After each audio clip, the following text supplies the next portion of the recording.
Bonjour à toutes et à tous et bienvenue dans ce nouveau tutoriel Photoshop CC. Aujourd'hui, nous allons apprendre comment créer l'effet Polaroid pour vos photos. Le moins qu'on puisse dire, c'est que les photos Polaroid ont marqué leur époque. Voir l'image se révéler progressivement, c'est magique.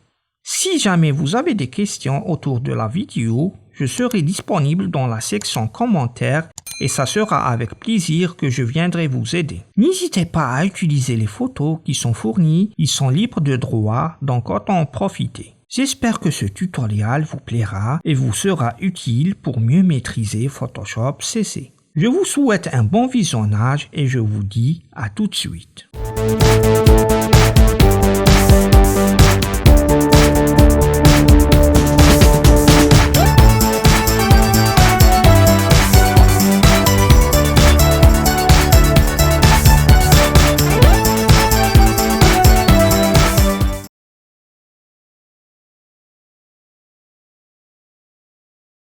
On commence par ouvrir notre image de fond sur laquelle on posera nos photos. Une fois c'est fait, on crée un petit carré qui va contenir notre première photo. On sélectionne l'outil rectangle, on maintient la touche maj enfoncée et on dessine un petit carré.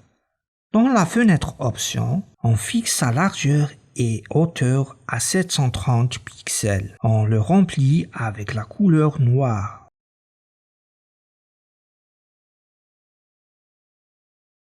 On clique sur le calque arrière-plan, puis on reprend notre outil rectangle pour créer un rectangle plus grand qui va contenir le carré noir et nous servira comme relique.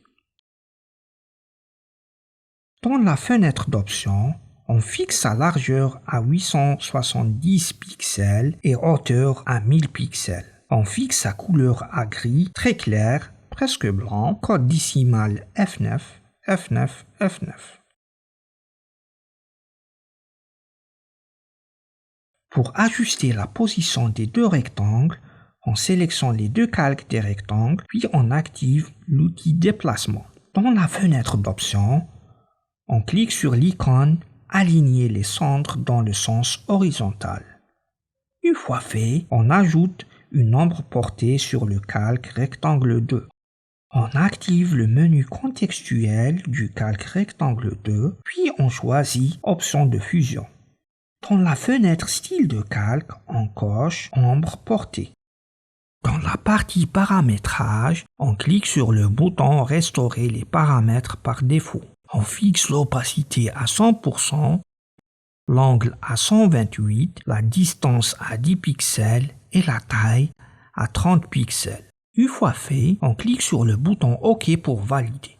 On sélectionne le carré noir, puis on active l'outil déplacement. Avec les touches déplacement du clavier, on ajuste la position du carré noir par rapport au rectangle blanc. Et voilà, maintenant on a la forme de notre Polaroid qui commence à apparaître.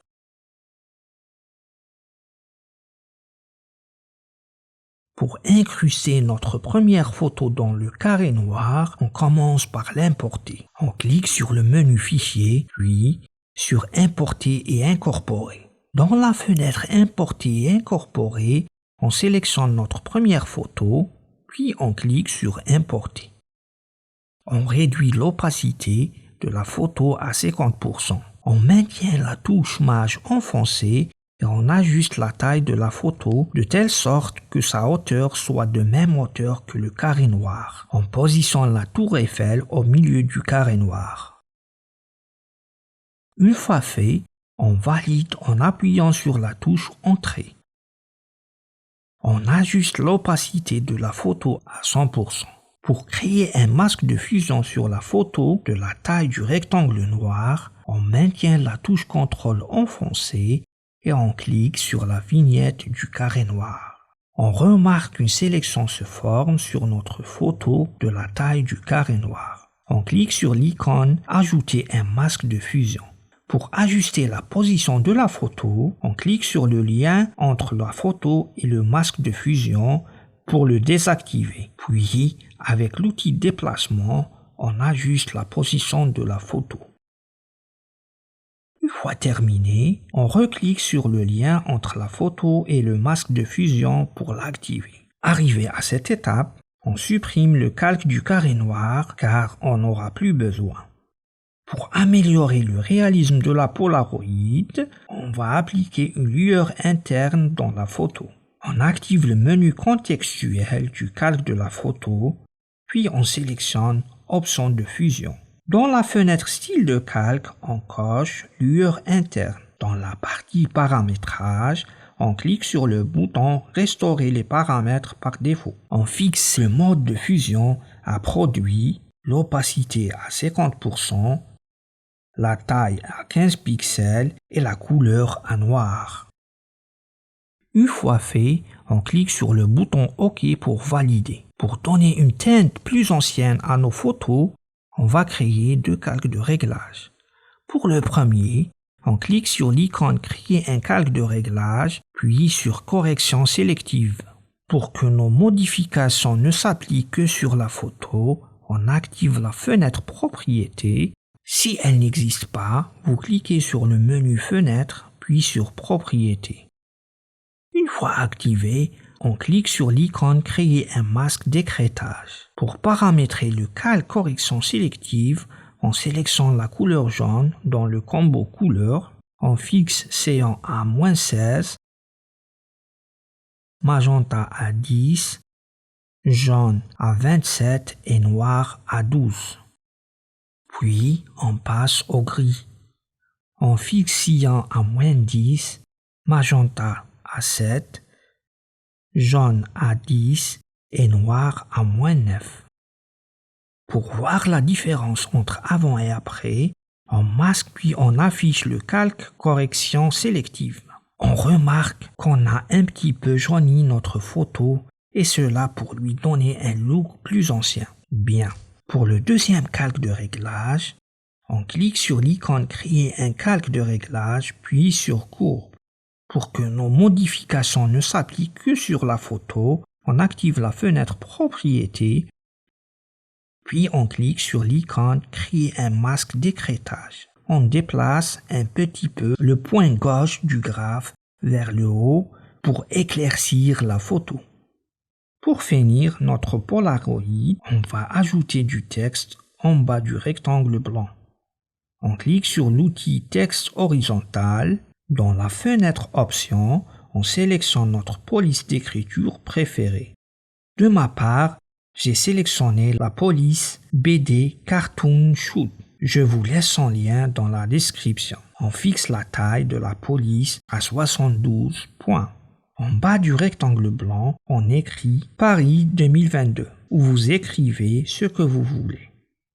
Pour aligner notre texte au milieu du rectangle blanc, on active l'outil Déplacement, on maintient la touche Ctrl enfoncée et on sélectionne les deux calques, celui du rectangle blanc et celui du texte, et enfin on clique sur l'icône Aligner les centres dans le sens horizontal. Très bien, notre Polaroid est fini. On sélectionne tous les calques sauf le calque arrière-plan, puis on les groupe avec la combinaison de touches Ctrl plus G. On renomme le groupe de calques sous le nom de Polaroid 1.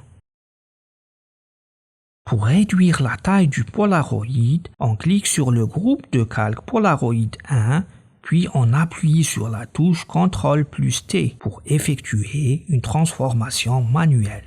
On maintient la touche Maj enfoncée et on redimensionne notre Polaroid.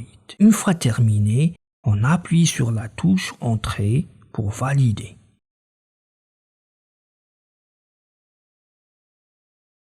Pour créer deux autres Polaroid, on clique sur le groupe de calque Polaroid 1, puis on appuie deux fois sur la combinaison de touches Ctrl plus J pour faire des duplicata du groupe de calque Polaroid 1. On renomme les deux groupes de calque sous le nom Polaroid 2 et Polaroid 3. Pour déplacer les Polaroids, on appuie sur la combinaison de touches Ctrl plus T pour passer en mode transformation manuelle, puis avec la souris, on repositionne les Polaroids suivant nos préférences. Reste maintenant à modifier la photo et le texte des deux Polaroids.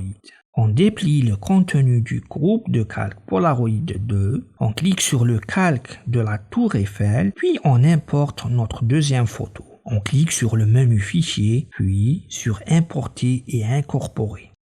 Dans la fenêtre Importer et incorporer, on sélectionne la troisième photo, puis on clique sur Importer. On réduit l'opacité de la photo à 50%. On maintient la touche mage enfoncée et on ajuste la taille de la photo de telle sorte que sa hauteur soit de même hauteur que le carré de la photo. On positionne la mosquée au milieu. Une fois fait, on valide en appuyant sur la touche Entrée. On augmente l'opacité de la photo à 100%. On active le menu contextuel de la tour Eiffel avec bouton droit de la souris, puis on sélectionne Copier le style de calque. On active le menu contextuel de la mosquée avec bouton droit de la souris, puis on sélectionne Coller le style de calque. On déplace le masque de fusion du calque de la tour Eiffel au calque de la mosquée. Et enfin, on supprime le calque de la tour Eiffel. Pour modifier le texte du groupe de calque Polaroid 2, on clique sur le calque Paris 2022 et avec l'outil texte horizontal, on modifie le texte. On saisit Istanbul 1999. De la même démarche, on modifie la photo et le texte du troisième Polaroid. On déplie le contenu du groupe de calque Polaroid 3, on importe notre dernière photo,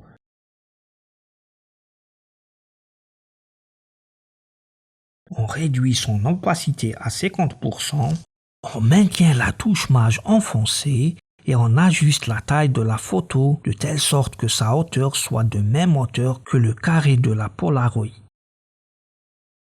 On positionne le gratte-ciel au milieu, puis on valide en appuyant sur la touche Entrée. On augmente l'opacité à 100%. On active le menu contextuel de la tour Eiffel avec bouton droit de la souris, puis on sélectionne Copier le style de calque. On active le menu contextuel du gratte-ciel avec bouton droit de la souris, puis on sélectionne Coller le style de calque. On déplace le masque de fusion du calque tour Eiffel au calque gratte-ciel et enfin on supprime le calque de la tour Eiffel.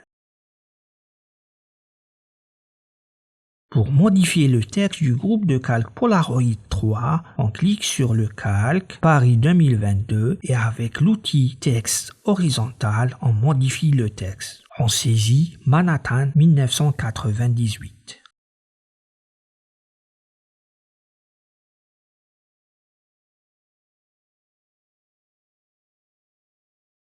Dans le cas où vous voulez incliner les Polaroids, vous passez en mode transformation manuelle avec la combinaison de touches CTRL plus T. Vous positionnez le curseur de la souris à l'un des coins du rectangle de sélection et vous faites incliner le Polaroid. Alors, maintenant vous savez comment disposer les Polaroids comme bon vous semble. À chaque modification, vous passez en mode transformation manuelle avec la combinaison de touches CTRL plus T et dès que vous terminez vos modifications, vous appuyez sur la touche Entrée.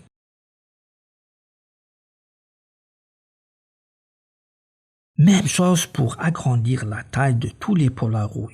Vous sélectionnez tous les groupes de calque, vous activez l'outil déplacement, vous passez en mode transformation manuelle avec combinaison de touches CTRL plus T et enfin, vous maintenez la touche mage enfoncée et vous changez la taille de l'ensemble des Polaroids ainsi que leur position.